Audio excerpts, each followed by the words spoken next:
Hello, this is Dr. Reed Schufer. I'm going to use this presentation to help our avian clients better understand how to take care of their birds. This presentation will describe proper avian husbandry and nutrition.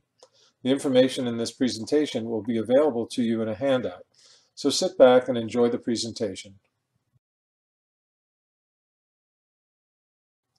Let's start with proper environments for our birds.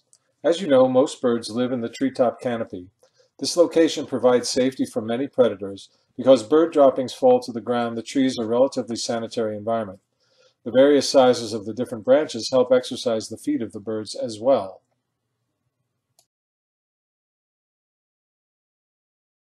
When considering housing for our birds, we should try to mimic many of the aspects of their natural habitat. The housing should be easy to clean, it should be non-toxic, it should afford a variety of different sized perches, as well as behavioral enrichment opportunities in the cage. Many people choose cages for their pets which are way too small for them. If possible, a cage should be 4 to 5 times the width of the wingspan to allow for a modicum of exercise. If you have the space, building an aviary that allows for some degree of flight is ideal. In general, the bigger the better. When setting up perches, be sure to have a few different diameter perches and perhaps a tree branch with varying thickness to allow for better use of the feet. Many birds will enjoy a privacy area as well as a number of toys, swings, ropes, mirrors, foraging toys, etc. to enrich their environment. Cages with wire bottoms and pull-out excrement trays are best as they allow for easy cleaning. Cages should never be painted with any lead-based paint, as this can be very toxic as the birds ingest the paint. The cage should also be rust-proof so it will not deteriorate as you clean it. We recommend at least 2 food trays, one for dry pellets and the second for fresh food. 1 to 2 water dishes will also be necessary. When positioning the cage in the house, it is important to avoid putting the cage near an AC vent. It is good to allow your bird to see out of a window, but keep the cage far enough from the window to avoid drafts.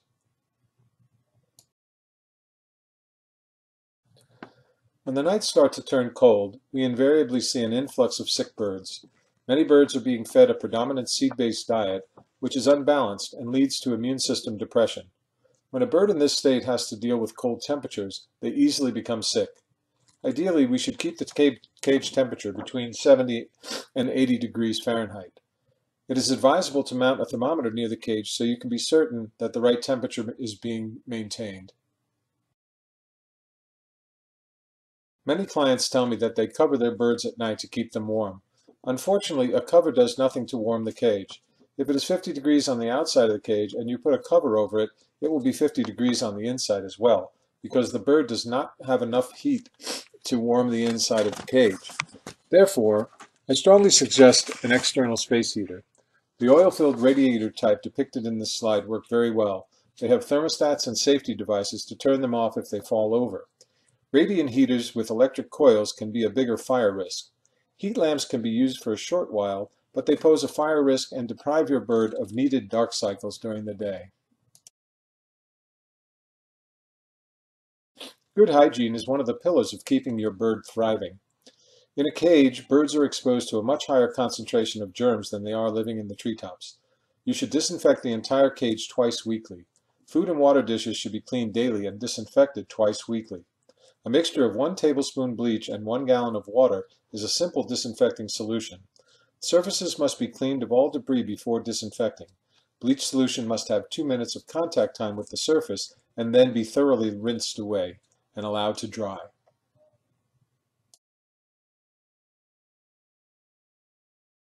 A safe cage should have no sharp objects or surfaces. All toys should be large enough that they cannot be eaten or broken into smaller pieces which may be swallowed. Toys should not have fabric or fibers which can trap a toe or leg. Any mirrored surfaces should be metallic to avoid the risk of shattered glass. Let's turn to nutrition now. The majority of bird owners come to us feeding seed mixes as their primary food for their birds.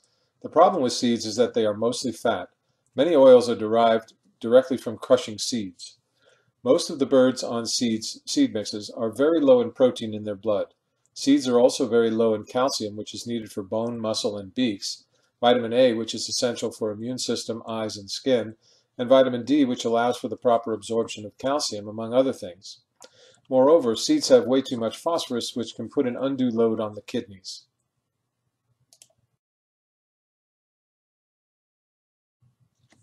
The optimal diet for birds should consist of 80% pelleted feeds and 20% fresh food.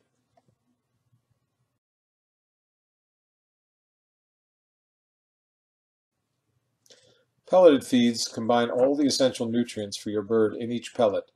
They balance the amounts of protein, fats, carbohydrates, vitamins, and minerals to keep your pet properly nourished. There are many different brands available, and you can try a variety to find the one that your bird likes the best. The brands listed here are known to be of high quality.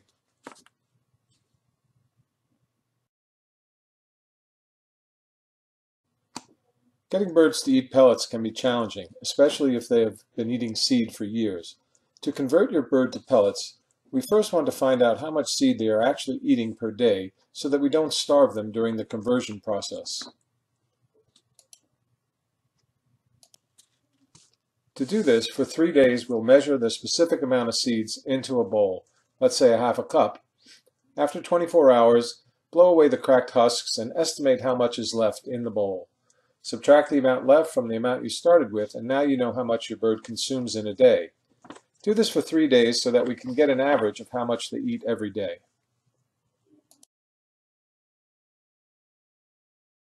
Forward, take the same amount of seed that your bird normally eats and mix it with an equal amount of pellets.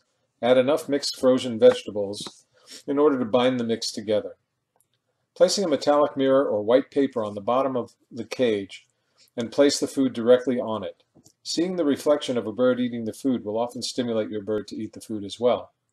You can also use pre-made seed pellet mixture, like Lefever's Avicakes, to help with the transition.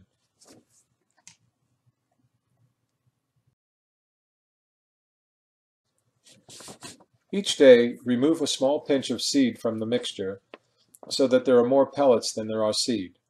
It may take 2 to 4 weeks to get your bird fully comfortable with pellets.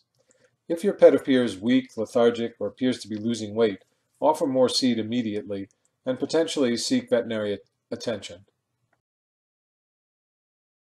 At the same time that you're introducing pellets, you can also introduce new fresh foods to your bird. Always put the fresh food in a separate dish to avoid spoilage. Ultimately, fresh food should make up about 20% of the diet. When choosing fresh foods, we like to focus on foods that are high in protein. Boiled egg whites with chopped up shells will help with both protein and calcium. Dark leafy greens like spinach, chard, kale, bok choy, and collard greens are high in proteins and vitamins. The bean family are a very nutritious option as well. Beans must be cooked. If you use canned beans, rinse them thoroughly to reduce the salt content. Bean sprouts are also very healthy for your pet. Birds can eat white meats, white fish, and some hard cheeses as well. Each bird will have their own likes and dislikes. Try to vary the diet to improve their overall nutrition. Calcium is essential for bone structure, muscle function, beak, nails, and in female birds for making eggs. Birds on pelleted diets do not typically need additional calcium. However, birds on predominant seed diet should have calcium supplemented to the diet. Cuttlebones are fine for cockatiels and smaller birds, while calcium blocks are better for larger birds. Of course, if the birds are not eating the block, they are not benefiting from it. In that case, you can scrape the block onto the food or purchase a liquid calcium supplement to put in the water. Natural calcium sources are listed below, and as you broaden your pet's palate, they will get more calcium directly from their food.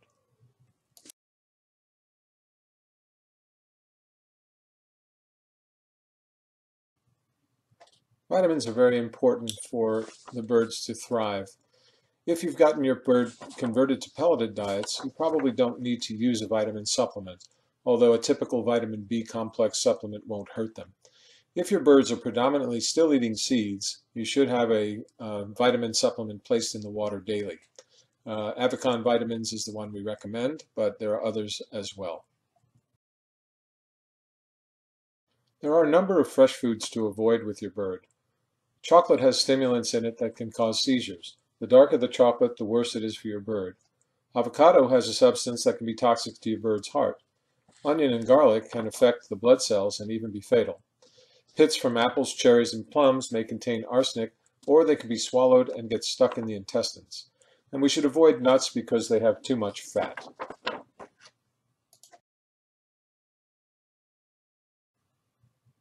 I hope you found this presentation informative. Much of the content has been put into a handout that you can take home to use as a reference. If you wish to watch this again, you can view it on our website in the Library section under Presentations. Feel free to discuss any of the content of this presentation with our trained staff and veterinarians.